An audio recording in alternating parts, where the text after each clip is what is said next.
We're going to go a little out of order just because we want Iana SHCHETINSKAIA to go first because she's speaking to us remotely. She is a PhD student at Russian State University for the Humanities. She's doing her dissertation on foreign policy expertise in the Soviet Union and the United States.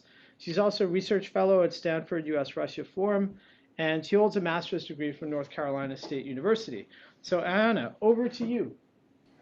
All right. So can you see the screen? Yes, we can. Great. Okay, great. So the idea to investigate Soviet foreign policy knowledge stemmed from the fact that there's a lot of research about the U.S. foreign policy expertise during the Cold War. A lot of it covers either academic Cold War research or research in collaboration with state structures. And also a lot of scholars investigated the influence of writers, journalists, diplomats on international relations and the US-Soviet relations. However, there are not a lot of works on Soviet knowledge production. Some of them are very fascinating, but they tend to focus on the role of historians in cultural diplomacy and rely heavily on personal correspondence and conversations. And others investigate only selected institutions or the role of political leaders. So in the first part of my presentation, I will discuss the institutional landscape of policy knowledge production in the Soviet Union between 1950 and 1965. I will try to answer the question who participated in this process and discern the institutional differences between different organizations and also outline interactions that existed within. And I will also touch upon the issues of their influence and the shifting role of ideology. And I also attempt to answer the question of how these institutions formulated the role of the US as the other.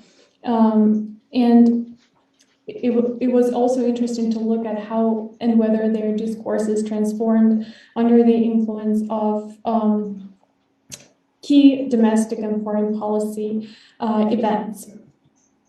So I use primarily the materials from the Russian State Archive of Contemporary History, as well as the materials of Russian think tanks, Soviet think tanks as well. So to illustrate the policy views of state institutions, I primarily draw on the materials of the International Department of the Communist Party of the Soviet Union, and to a lesser extent, the General Department, and to investigate the institutions that existed outside of the system of state organizations. I use the materials of the Institute of World Economy and International Relations, IMEMO, a Soviet think tank established in 1956. So Russia's interest in the United States had existed long before the Cold War, but during the 1930s and 40s, American studies were represented by academic scholars, primarily in Moscow universities.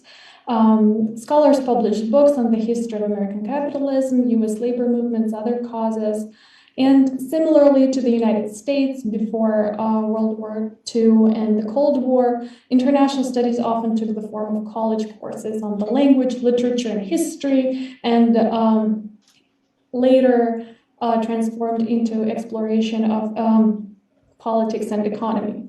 And even though in the Soviet Union was an important step toward knowledge production and expertise, it wasn't yet foreign policy expertise in the Anglo-American modern sense of this word, where research organizations perform timely and policy-oriented analysis. Yet after the Cold War broke out, the state demand for knowledge of the other countries, the United States included, increased. And at that time, the Soviet Union had a multifaceted network of knowledge production institutions, and they actually varied in their affiliations.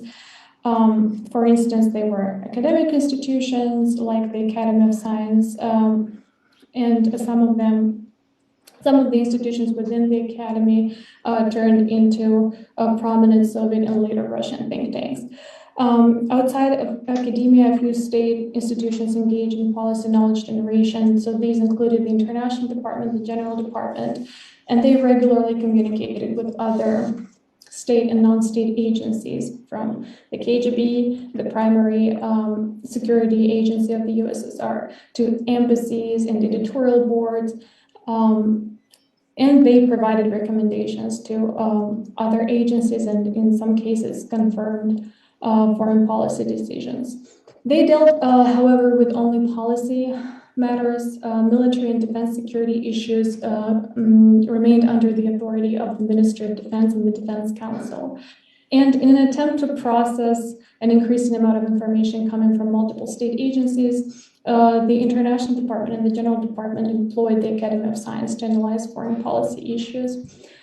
What was interesting at the time is that scientific academic journals filled in the gap that existed in Soviet knowledge production due to a lack of institutions. So the International Department had a rather peculiar relationship with them as well, with academic journals, for example.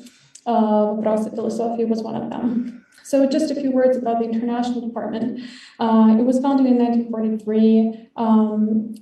The existing debate presents a somewhat polarizing picture of its role. Some scholars argue that the ID was one of the most influential decision-making bodies, and some scholars went as far as to suggest that the International Department oversaw the foreign ministry.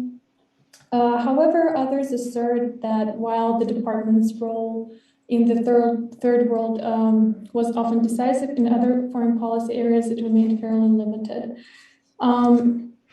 So on the one hand, the archival sources that I personally found show that the International Department did in fact primarily formulate policies toward communist and progressive parties abroad. However, it would be inaccurate to restrict its role to this particular function.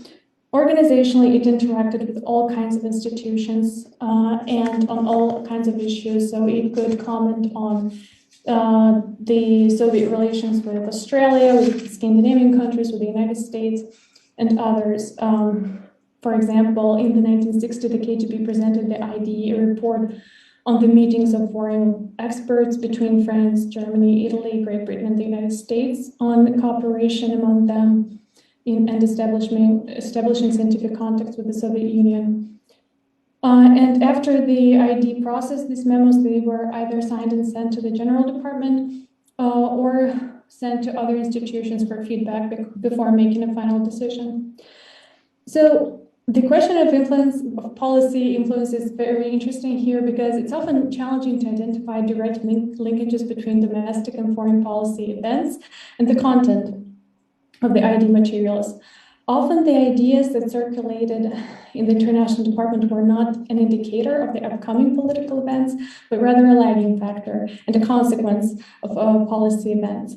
However, we might confidently argue that it was precisely Stalin's death in 1953 and the subsequent domestic political changes that that caused a shift from ideological propaganda toward policy analysis, and later international changes, for example, the Geneva Summit, disarmament treaties, and rethinking Soviet diplomatic relations with Israel, with Germany, and other countries followed suit. Because by the 1960s, the overall variety of discussed topics with policymaking institutions and the number of analytical reports increased. And for comparison, before 1950s, at the very beginning, maybe of the 1950s and 1940s, the ID mostly concerned with Soviet interactions with communist parties, and scientific reports mostly included praise and one-sided discussions of Stalin's articles in political economy. So later, as I said, the Geneva Summit of 1955, the 20th Congress of the Communist Party, and the Moscow Declaration in 1957 triggered the change in the International Department's recommendations to academic journals as well. One of the examples took place in 1960 when the department advised the editorial board of the Problems of Peace and Socialism journal to cover the importance of peaceful coexistence with the United States more extensively and debunk criticism of easing geopolitical tensions. And later that year, the journal's editorial board rejected a few reactionary articles arguing for the necessity to fight the military aspirations of American imperialism. And when they reported to the International Department why they made this decision, they stated that these articles did not adhere to the principles of the Moscow Declaration of 1957 and the Peace Manifesto. At the same time, the International Department materials on the Soviet international scientific and cultural exchange indicate that the United States served as an important other, meaning a point of comparison for the Soviet Union. For instance, reports sent to the ID by the Academy of Science suggest that a significant part of the Soviet attitude toward the US lay in the Soviet desire to overcome the US dominance in social sciences and the international academic community in general. In 1960, the Academy sent a very detailed report to the International Department on the Congress of Experts in Oriental Studies, where the experts fused the problem of Soviet social sciences with competing with the United States. The authors of this report stress that the fact that the Congress took place in the Soviet Union served as a crucial tool to compete with the United States. However, at the same time with this criticism, the USSR and the experts were deeply concerned that the United States authors unfairly argued that Soviet Oriental studies were primarily a political and propaganda tool. So there was this combination of criticism and looking at the United States as an example. And this was interesting because we know that outside of the cultural sphere, comparing the Soviet Union and the US was typical for experts in both the United States and the Soviet Union, because they compared industrial capacities, real disposable incomes of each other, labor productivity, and so on. But the International Department materials of that time showed that foreign policy commentators also used cultural sphere to contrast Soviet efforts and achievements, to draw explicit self-other comparisons and adjust political rhetoric where it was necessary. So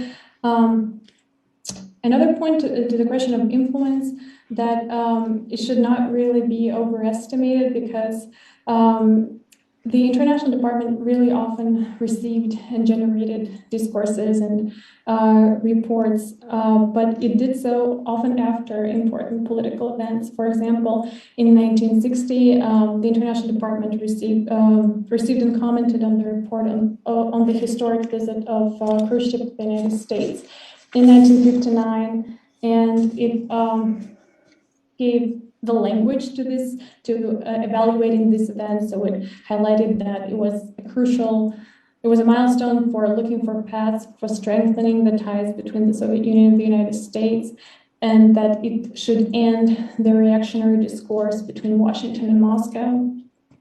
However, the piece did not really comment on the significance of the visit in light of the preceding Berlin crisis, so it wasn't a particularly in-depth analytical piece, and most probably it did not participate in preparing Khrushchev for this event, despite the fact that Soviet diplomats of the time often recalled in their memoirs that Khrushchev often complained with how many people and organizations he had to discuss his decisions before making a final decision, and he complained that John Foster Dulles, for example, had a very simple life because he had confirmed his decisions with only one person, the US president. But still, the ID did not participate in preparing for such a milestone event. And the last interesting shift that I'm going to talk about was the creation of the Institute of World Economy and International Relations in 1956, an academic think tank now ranked among the top 10 think tanks in Central and Eastern Europe by the University of Pennsylvania. And it really did mark a new era in policy analysis in the Soviet Union. Its establishment signified breaking away from political views of the 1940s and early 1950s. Before the Soviet political establishment was convinced that capitalist economies will inevitably fail as a result of the upcoming vast economic crisis,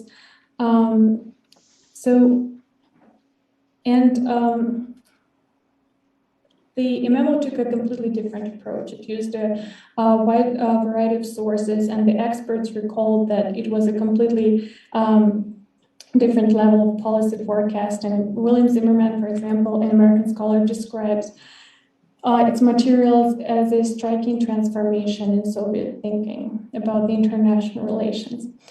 However, what's interesting here is that it turns out that IMEMO created two kinds of policy expertise. The first kind was meant to be only for the Communist Party, and right now I cannot really access this material because it's classified for a seemingly arbitrary reason. However, IMEMO also had a journal with a circulation of 10,000 copies, relatively popular with Soviet citizens. And the materials there seem to be completely different. They seem to be very similar to what we had in early 1950s. A lot of criticism of Western imperialism, not a lot of transformation there. So this might confirm, this is the avenue for future research, but this actually might confirm the famous argument made by Alexei Yurchak in his fascinating book, Everything Was Forever Until It Was No More, even though he talked about later periods. So the argument was that there was this binary socialism, the situation where replicating ideological representations and cliches publicly and in everyday life really did not mean adhering to these ideas and acting on them. So their value was primarily ritualistic. So my next goal hopefully would be to get access to the official memos of this think tank and compare and test this hypothesis. And a couple of conclusions. So between 1950s and 1960s, the Soviet Union had a multifaceted network of foreign policy knowledge generation institutions that regularly interacted with each other. So it was not a monolithic system. They also constructed policy discourses and commented on each other's decision, often competing, yet their policy influence was often indirect and limited. The institutional landscape of Soviet foreign policy expertise changed under domestic shifts primarily, and then international changes followed suit. And there was a discrepancy between policy analysis for state institutions and the so-called public foreign policy expertise. Thank you very much for your attention.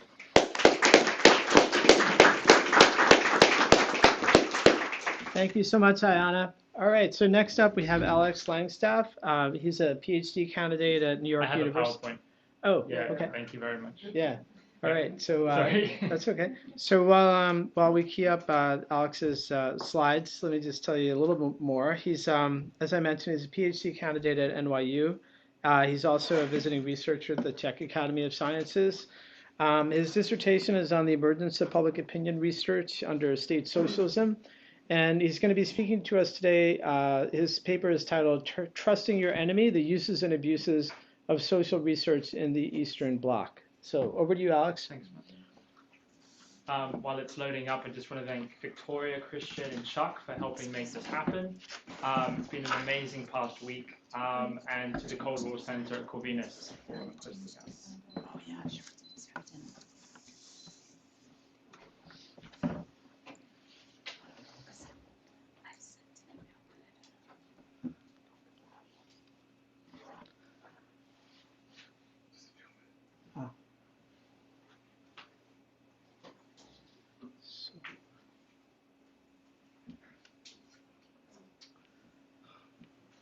Just while we're waiting, Iana, is Iana still there? Can you hear us? Yes. Yeah. So is that when you mentioned at the end how it's hard to get access to some of the documents? Is that something? Is that a recent development or is that longstanding policy? That's actually a very good question. So we had a a talk with Mark Kramer, who said that actually Russia has been pretty good in allowing access to the party, even the KGB embassies. But this is a really strange story because IMEMA was a think tank, right? And it's under the auspices of the Academy of Science, so we did not have a lot of classified information. And so it's not officially classified, but they wouldn't really let people access their archive. I really don't know why, because they gave access to a few people who worked within the Academy of Sciences, and I'm not. So it's a very arbitrary reason, and it actually happens in Russia a lot, I think, when there's no one policy that restricts access to documents, but then because of some organization issues, or if any particular organization might decide, no, we actually can't really give access right now, you can't get some hurdles. So I don't think it's a very recent development. I don't think it's connected to the invasion to Ukraine, but it's more about, I think, some arbitrary decisions of a particular institution, Right. and not some decision that affects everyone universally. So.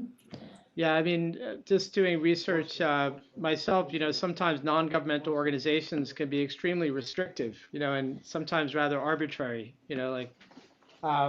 but we'll have more time to talk about that in the Q&A because now Alex's slides are up and running. So let me hand things over to you, Alex. Thanks, Matt. Fantastic. So from the mid-1950s, American sociologists began to track a peculiar phenomenon. Public opinion surveys, what we call polls, were being carried out on the other side of the Iron Curtain. This startling shift towards public opinion polling and empirical sociology seemed incompatible with the reigning precepts of Sovietology. There could be no public opinion research because there was no public opinion. But this turn to public opinion research exposed deep regional roots in the social sciences that Stalinism had only partially buried, and dormant aspirations for the role of the social sciences in government. It catalyzed the growth of a sprawling and remarkably resilient network of polling organizations that would continue to function in different guises into the present day, molding Gallup with state socialism, helping to construct the very idea of public opinion in the process. It's a fascinating story and the subject of my dissertation, but today I want to talk about the view from, quote, the other side. Drawing on Radio Free Europe archives, I've examined how RFE's in-house public opinion researchers responded to the work of their colleagues in socialist Czechoslovakia, Poland, and Hungary. While RFE social scientists were initially dismissive, I find that they came to engage extensively and even rely on these surreptitious polls for validating their own polling work. I argue this required developing a conceptual apparatus that could translate socialist polls into acceptable forms of data to address gaps within RFE's own science. Moreover, RFE's intensifying engagement with polling in the Eastern Bloc points to a much larger 20th century story, with earlier antecedents in the 1940s and urgent significance today, the global transfer and exchange of big social data. Next slide, please. Thank you very much. Sorry, I don't have a keyboard. No. Thanks. RFE's Audience and Public Opinion Research Department, I'll call it APOR today, was a unique organization. It was the only US government-sponsored effort to systematically research and record public opinion trends in socialist Eastern Europe over an extended period of time. It had humble origins, far from the big dollar behavioral revolution occurring in 1950s America. In what staff termed shoestring operations, APOR members went by bus to international gatherings like the 1958 Brussels Expo or 59 International Youth Festival in Vienna to interview Soviet and Eastern Bloc travelers and observe them like amateur ethnographers, the latter recalling the approach of the mass observation movement in 1930s and 40s Britain. The shift to more mathematical and structured survey work came from an internal RFE backlash over the credibility of this data gathering and a feeling of tightening congressional budget strings in Washington. APOL staff also displayed a growing awareness of the burgeoning field of social research, particularly in Poland and the Soviet Union, in their reports. By 1961, polling mania had swept over Polish tabloids, and then government offices, and then university research institutes. APOL faced a fundamental problem throughout its existence. Since no surveys could be conducted directly within Eastern Europe, alternative means of polling had to be developed. There's a hyperlink there. I'm crossing my fingers if it works, but if you could just click, it's a YouTube video, and I'm just going to show you a minute clip. Invariably, there'll be a technological problem, but let's see if by some miracle this happens. The research director explains how this work is carried on. You might have to minimize the screen just to show the YouTube. If you just click escape, maybe.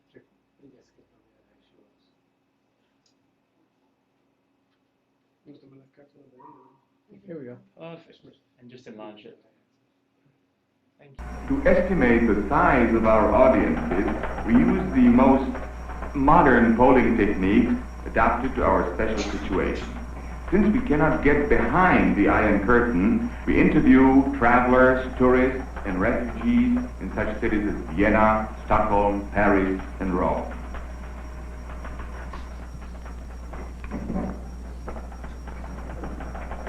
Since we cannot take a representative sample, we take as many different samplings as possible. One of these may be composed of traveling workers, another one businessmen or students. Now, using a rather complex mathematical and statistical evaluation process, we combine all these samples into one more or less representative sample. So far as the mechanical processing of the data are concerned, they are coded and then punched on IBM cards. Perfect, that's great. Thank you very much. Surrounded by mountains of paper, maps of Europe, and strings of differential equations, APOL is truthfully showing itself here as a messy unit, trying to quantify an ephemeral and fuzzy thing called public opinion, and doing so with finite resources. They ask questions like, are you satisfied with your standard of living? What do you think will be the greatest challenge in the next 10 years? Is war more or less likely now? Do Hungarians work harder than Poles? The archives reveal some aspects of the film to be less accurate too. The archives of the Open Society. One was APOL's confidence in its methodology. Another was the mechanics of the data collection process itself. For in fact, APOL contracted out to 10 private West European polling companies to interview these travelers from the Eastern Bloc. It supplied the questions, and though unclear, it seems companies got a cut of the data for themselves. Interviews made no identification or connection with RFE, as we heard here, but the polling became so regular and the availability of new non-resident travelers so limited that a question mark seemed to perpetually hang over APOL reports. APOL fed results through its own mathematical black box called the method of comparative and continual sampling to make these interviews representative of a target country as a whole, and it applied statistical weights where needed. By 1964, the unit boasted it had conducted 19,000 interviews, which through its analysis reports that were used to refine RFE broadcasting content, had helped play an important role in desatellization, it claimed, cultivating democratic and nationally conscious sentiments within these populations that it was polling. APOL wore multiple hats.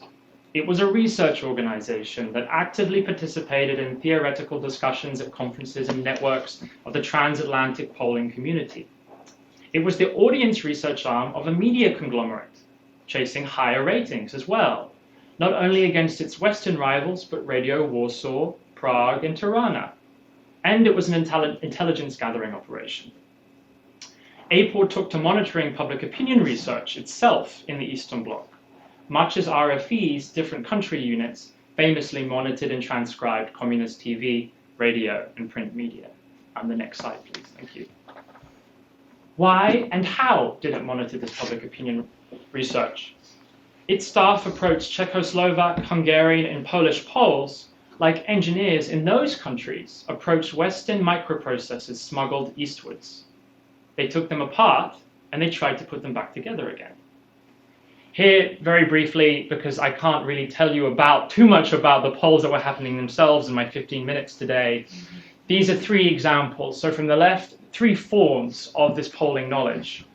The left is a Polish newspaper article from 1958, polls. The middle is a pre-trial, a pre-survey trial of a public opinion poll from 1967 in Czechoslovakia, testing the results of the empirical consistency of the institute, the Czechoslovak Institute of Public Opinion's interviewers. And on the right, we have an actual questionnaire from 1968. Three forms of polling knowledge that were circulating. So back to RFE, translating this knowledge. The polls might be found to be insufficiently reliable.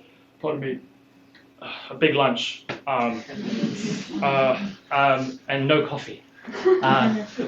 They might, for RFE, these polls might be found insufficiently reliable or labeled Szweckian comedies in RFE reports. But this was a promiscuous objectivity. As APOL began to undertake its empirical polling operations in the early 1960s, it looked for new sources of confirmation to buttress its shaky sampling and weighting techniques and engage in dialogue with socialist colleagues themselves. Next slide, please. Thank you very much. These visualizations illustrate three different ways that RFE integrated socialist polling into their own survey reports. On the far left, we see the results of a poll from the Hungarian Party newspaper taken in 1962, March, on young people's views about healthcare, education, and the social safety net. Like structural anthropologists searching for patterns of equivalence across different languages, APOL organized the poll's respondent statements to find symmetries with RFE's own polling on Hungarian travelers and refugees. I'm going to quote the RFE findings in full, briefly. The report found, the strong similarity increases our confidence in the method of sampling employed by us and indicates that a cautious projection of the results is permissible wherever the behavior or attitude in question is broadly shared by the parent population. The report went on, it is of special interest that even under police state conditions, empirical research can produce results of great political significance. The second image on the far right is a poll from the Polish Radio Research Center on Polish radio listening and television viewing habits in February 1968. Here, it's been taken apart and put back together again, a little bit like I described, as a test, again, for our RFE findings. And I'm just going to move ahead because of time. The third image, perhaps the most consequential, is the third form. APOL would compare similar error rates, or in this case, similarity in distributions. I apologize for the boring techno-speak here. To retrospectively verify the earlier polls. This became quite a quick operation too. The image that you're looking at was published in early September 1968 during the crisis in Czechoslovakia. APOL was able to cross-validate two separate and nationwide Czechoslovak polls on Dubček's popularity, one from the Ústav pro výzkum veřejného mínění, the Czechoslovak Institute of Public Opinion, that was taken on the 28th of August, and another from the party newspaper Rude Pravo on August 31st, with its own polls from August 24th. And it was able to put these into a high-level report on the fluid situation in Prague, which reached the highest levels. This turnaround in a matter of days would have been unthinkable even just a few years earlier, and reflected how integrated APOL's public opinion researchers had become with their Czechoslovak colleagues via media outlets. I apologize for the information deluge, just the limited time I have. So what? The next slide, please. David Engerman has persuasively written the history of US efforts to know their enemy by generating knowledge about them. The The emphasis in the title of my talk has been slightly tweaked because RFE's APOR unit and public opinion research as a field altogether operated differently. It was no fluke or mistake that the ostensibly dodgy data of state-sponsored socialist public opinion organizations circulated outside the Eastern Bloc. Rather, it reflects two things: the inherent challenges a project like APOR faced in externally gauging internal public opinions and attitudes, as I already mentioned, and more broadly, the underlying instinct of public opinion research as a field out to gather more and more data. The next slide, please. For the hunger of data was hardwired into the promise of probabilistic polling, I argue. The hunger of data. And this hunger override political, ideological, and linguistic barriers of the Cold War. More data meant better benchmarks and broader relevance. Benchmarks through which so-called validation studies could be carried out to prove the methodological soundness of a given poll, and broader relevance through which a poll conducted on Yugoslav attitudes to Nancy Reagan or Polish views on contraception could be situated within interregional patterns and trends relating to the US presidency and family planning. By the final decades of the 20th century, the effort to detether polling data from national confines and to let it float in a cloud of social science was well underway. Thank you very much.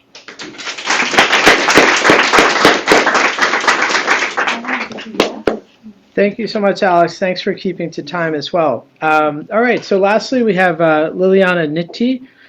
She is a PhD student in American Studies at University of Roma. She's going to be speaking to us today about what jamming as Soviet counter-propaganda says about American public diplomacy under Ronald Reagan. So over to you, Liliana. Thank you very much, and good afternoon, everyone. Can you hear me? Okay. Perfect. So my paper presents the title, What Jamming as Soviet Counter-Propaganda Initiative Says of American Public Diplomacy Under Ronald Reagan. The goal of this specific study is to evaluate the effectiveness of U.S. public diplomacy under the Reagan administration in the 1980s, analyzing Soviets jamming as counter-reaction against it.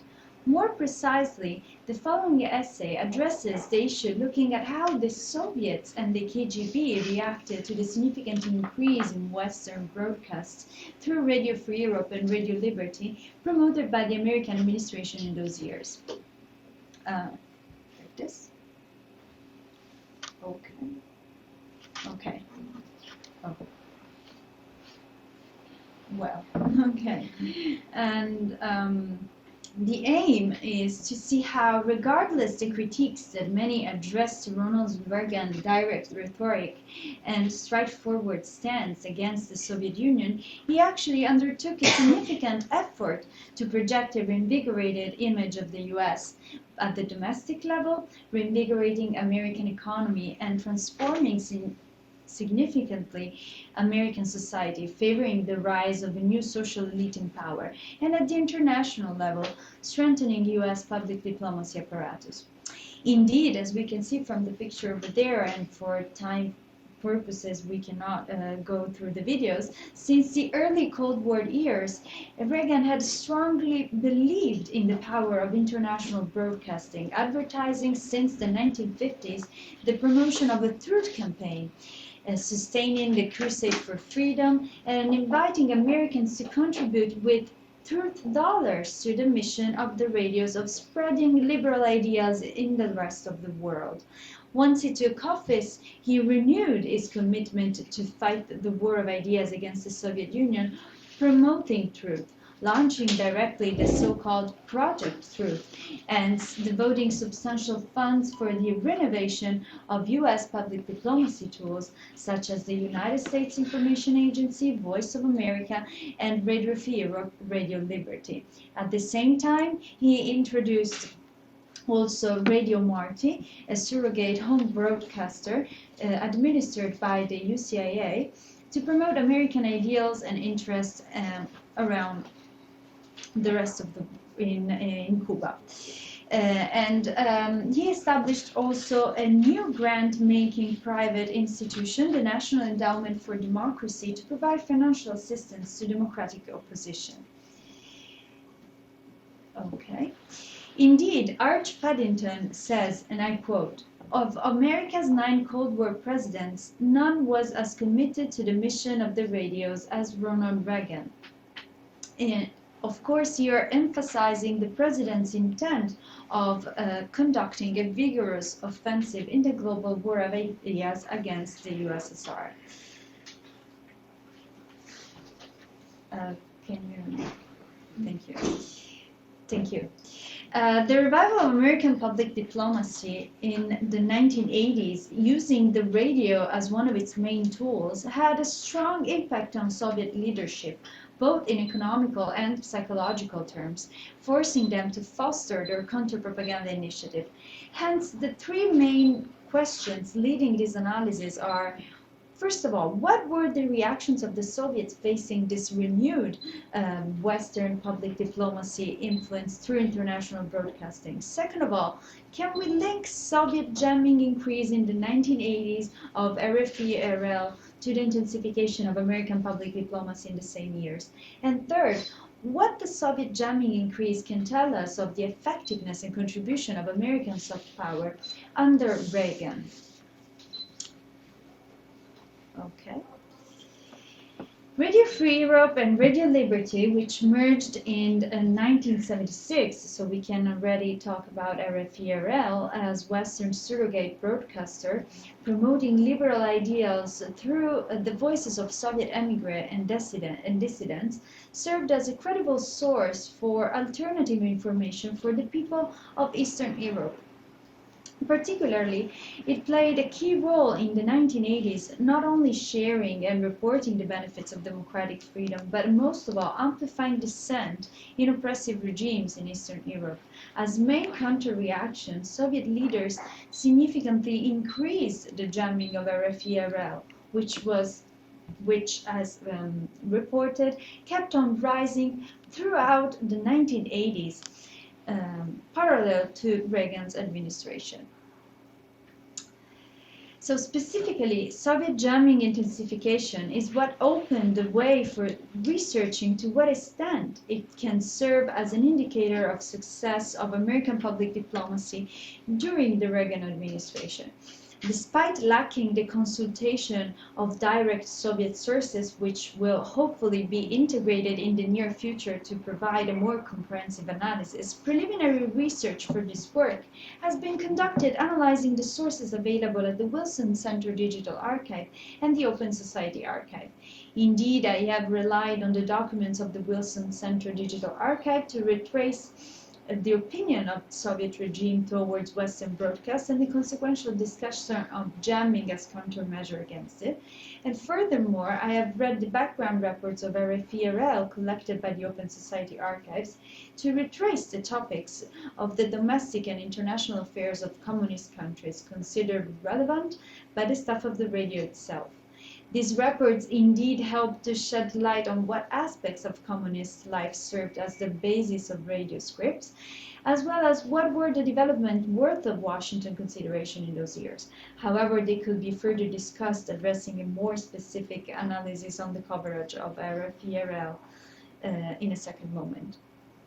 Okay, so here I wanted to provide some very brief examples in which we see that analyzing the numerous documents of Soviet countries' interior ministry and of Soviet intelligence service successfully emerged some recurring elements linkable to the intensification of American propaganda initiatives in those years.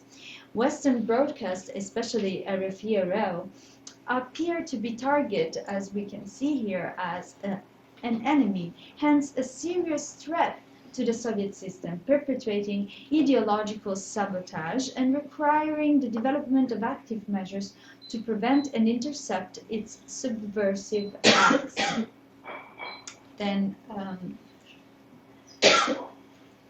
in addition to the various coordination plans for discrediting RFE-RL, jamming appears to be increased, specifically in the 1980s, as we see is discussed over there, for an openly anti-Soviet character, And it is specifically jammed to contrast its role in aiding Eastern countries' population, especially Poland's Solidarity Organization during the martial law, and underground groups that were created in Czechoslovakia.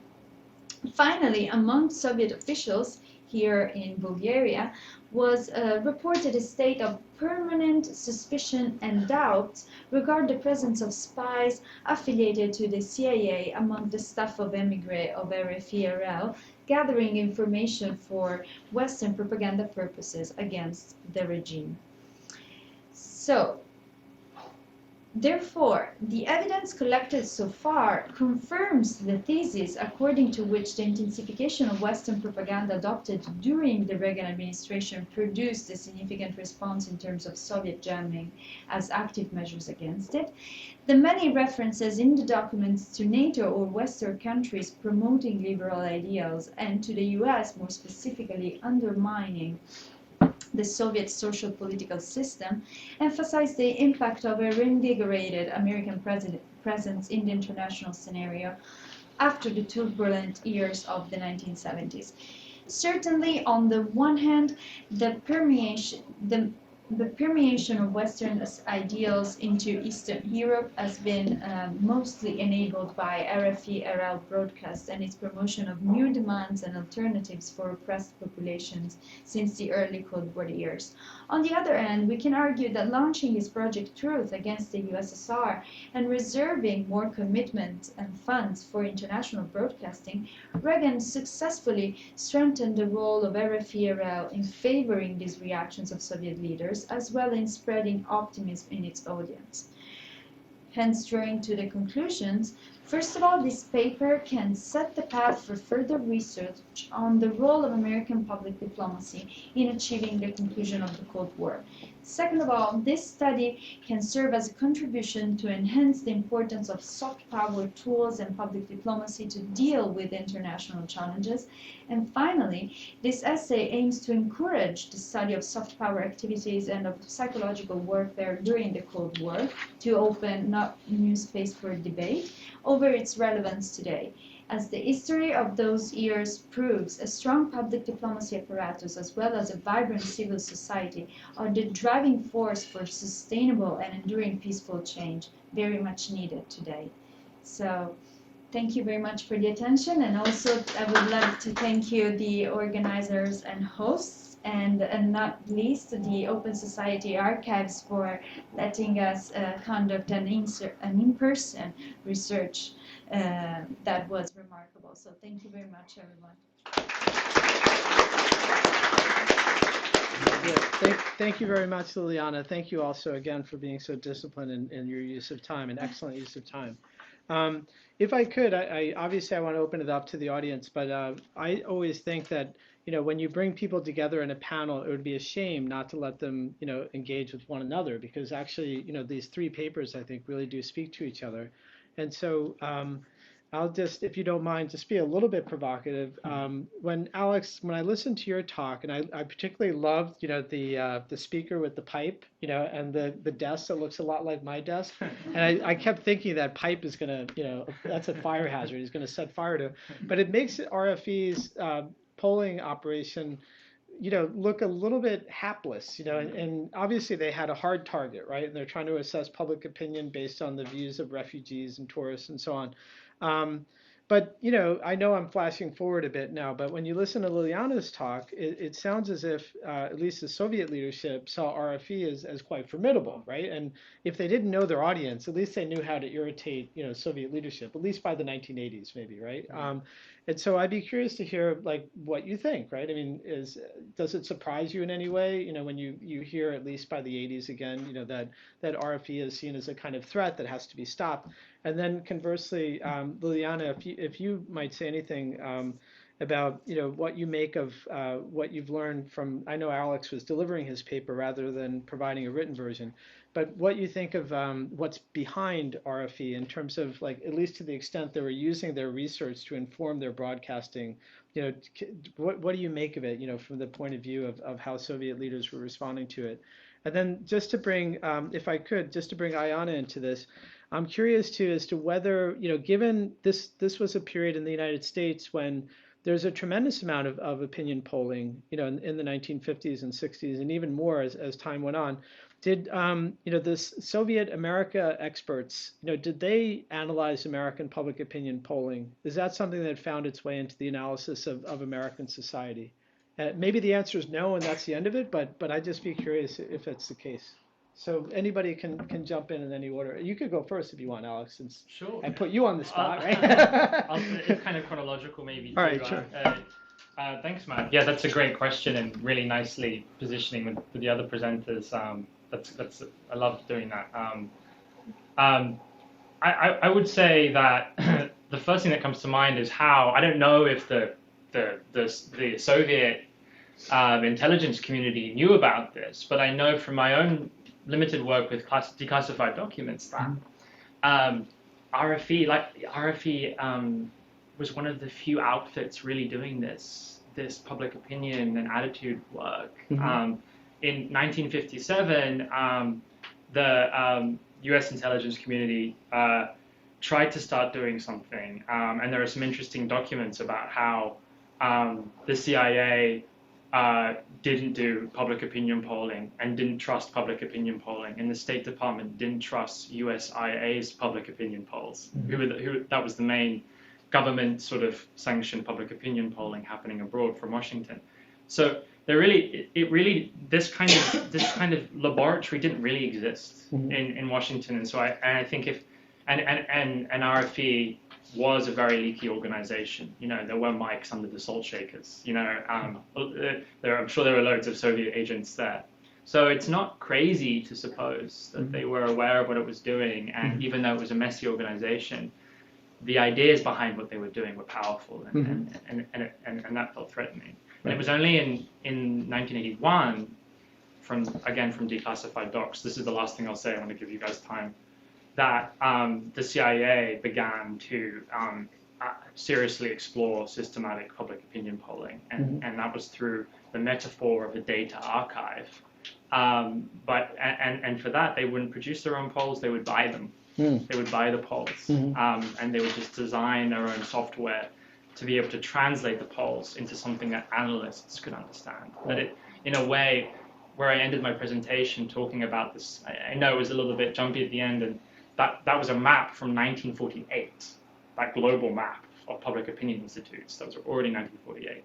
And this kind of global economy of public opinion polling data was what the CIA had to work with by the 80s. It came late to the game, and so it had to work with that market. So it's interesting. So Soviet penetration of RFE probably meant that they knew at least what RFE knew about, Amazing idea I hadn't thought of. It's really cool. Yeah, right, cool. All right. Well, for what concerns the U.S., I could say that, for instance, reading the background records of RFE-RL, several times it is reported that they monitored some opinion polls in Eastern Europe, but nevertheless they did not trust it at all, since they constantly remarked the fact that an opinion poll in an authoritarian country, it's by definition not reliable. So according to the fact that jamming was significantly increased as a consequence, also involving the irritation and the discontents of the Soviets, I would say that first of all, the more, in a sense, Soviets jammed RFE-RL, the more actually RFE gathered audience, and that's probably another contribution to the success of this public diplomacy tool in those years. Is that a causal relationship? It was because it was being jammed that people were more interested in listening to it? Or? Well, I think, and also according to the literature I have reviewed, it can be said that it was one of the consequences, but it wasn't just that, because for sure it has been seen that the audience of RFERL has specifically increased in moments of crisis. So for sure throughout the 1980s, while for instance in Poland we see the martial law, people were always in need of alternative sources of information in regard to the ones provided by the regime. And indeed, I think something that I read from Ross Johnson when he says, instead of jamming, the Soviet Union could have proposed somehow an alternative to RFERL, and in a sense gather the same support as it has done with radio. But it didn't. Right. But it actually, at the end, even though it made completely complicated to listen to the radio, RFERL succeeded in actually spreading its messages. Right. Okay, great. Thank you, Liliana. Thank you very much. Okay, over to you, Iana, and then we'll open it up for questions.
Okay, terrific. Thank you, Iana. All right, let's open it up to the audience.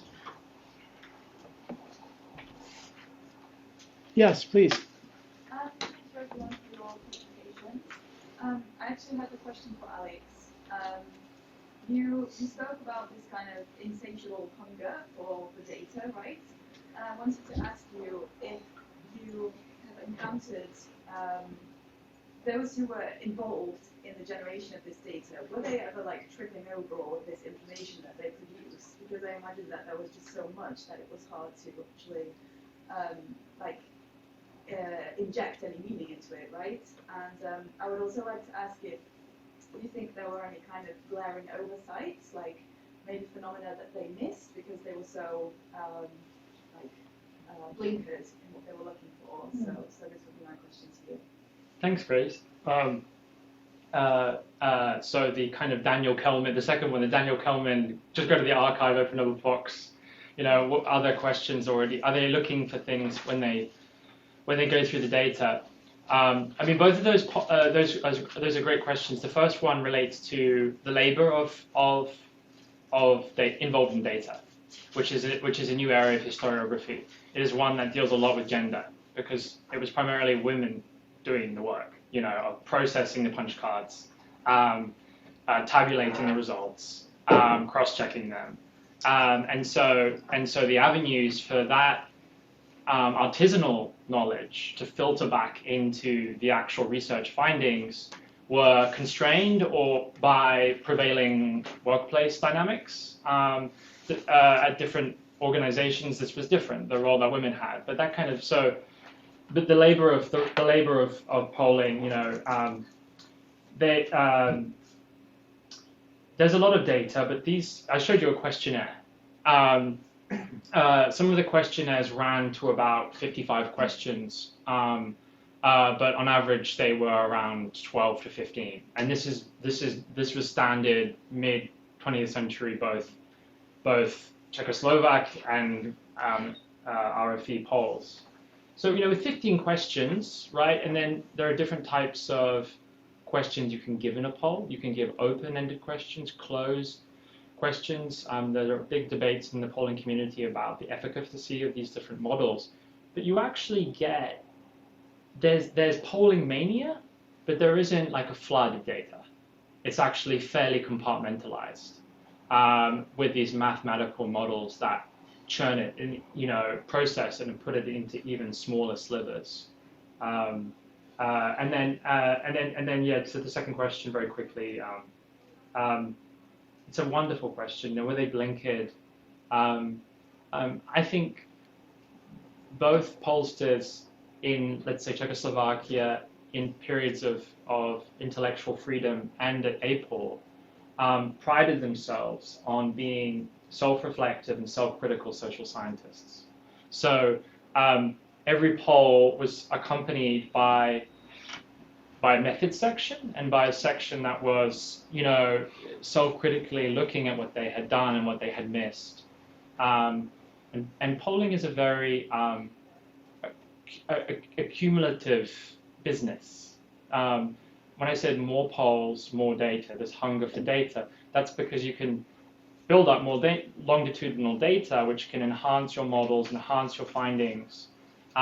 So they were conscious of what legacy that poll would have for other people as well, what questions it posed. And thanks for your questions. Sorry, those weren't very clear answers. No, they were.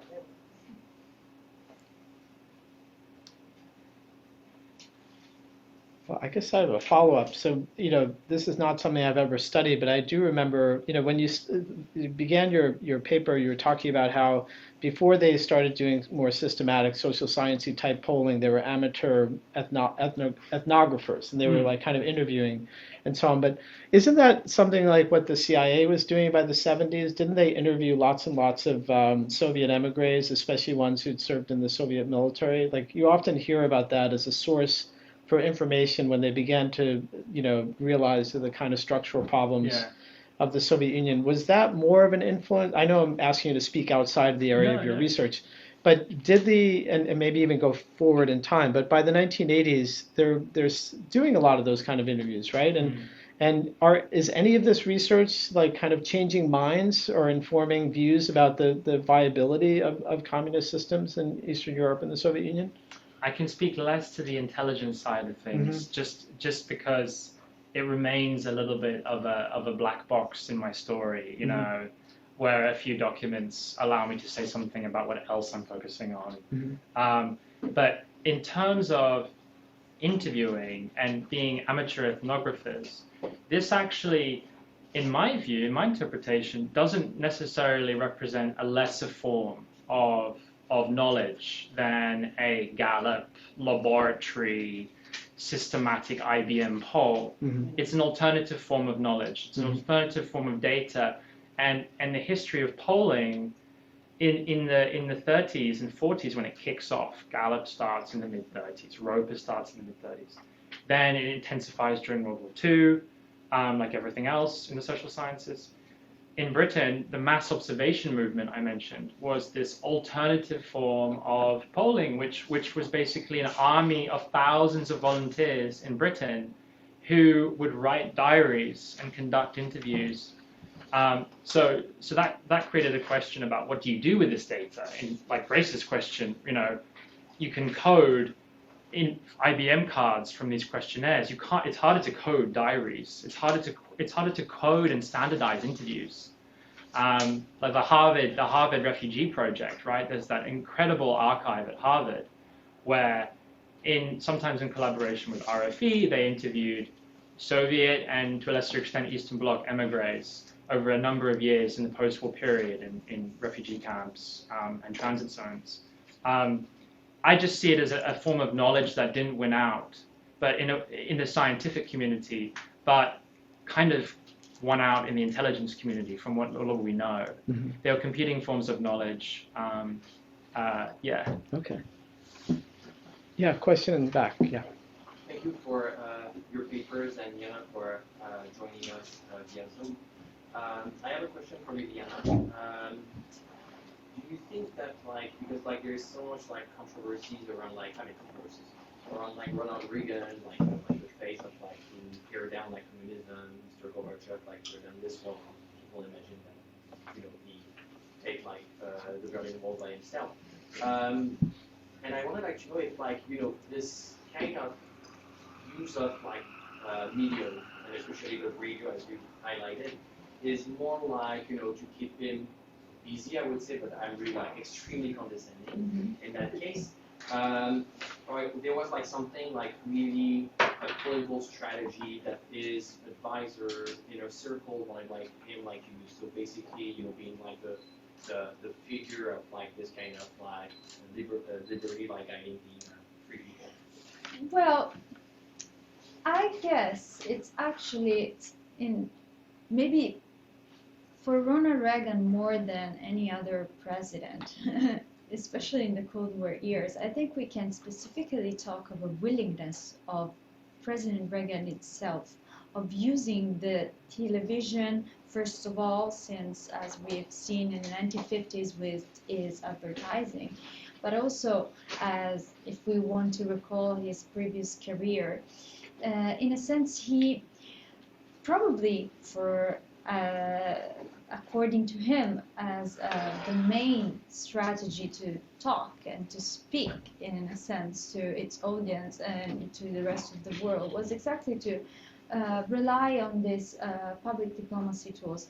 But in a sense, if we can recall that moment when we passed from the end of the 1970s to the beginning of the 80s once he takes office, as a moment in which, as I said, many social transformations occur in the US in those moments.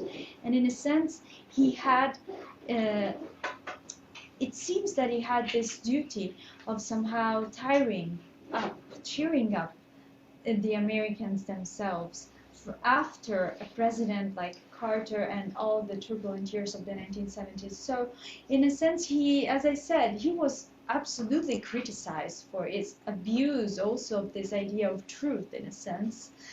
Truth, but he was successful. And that's probably the thing that actually makes you wonder how this happened, what was his public diplomacy campaign in that moment, and why at the end it was efficient. And the answer that I will try to answer, the question that I will try to answer through my research is exactly to see how the audience passed from a condition in which they criticized its use of public diplomacy to a condition in which actually at the end they totally embraced it, maybe not even realizing it. Thank you. I hope it answers. Thank you for the question. Thank you, Liliana. I'm afraid that's all we have time for. I'm hoping we'll have more time to discuss many of these themes. There's lots of interesting contemporary parallels too, with the fear of foreign influence and how you stop it and so on. But we'll have to postpone that discussion, and I'll let. Do you want to shorten the break a bit just so we can? Exactly. Yes. So, okay. So thank you very much for the. Yeah.